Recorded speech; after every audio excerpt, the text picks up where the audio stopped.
what happened was a refinance settlement happened and the bank paid the money to the client. From memory, and this is going back quite a few years, and to be honest, it still haunts me, and I can laugh about it now, but it was not funny.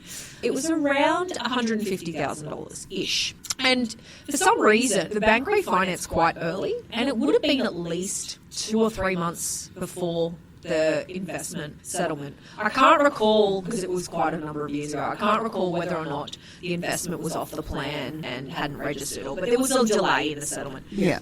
Anyway, so we call the client about 2 weeks before settlement and just say, look, we know you've got your refinance money and we're going to need you to put that into trust now so that we can organise your settlement. This was before PEXA, so it was old school checks.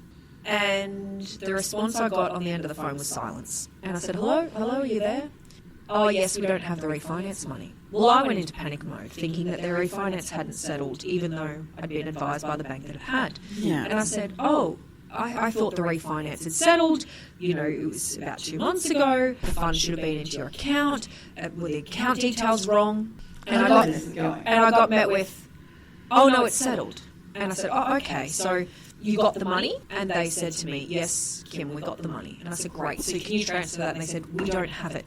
And what do you mean we don't have it? I believe my words were, what do you mean you don't have it? We spent it. And I said, what do you mean you spent it? And I got met with, we bought a boat. And even talking about it now, I have a little chuckle, but I was not chuckling. I feel at the time sweat was dripping down the back of my neck. Communication is so much key.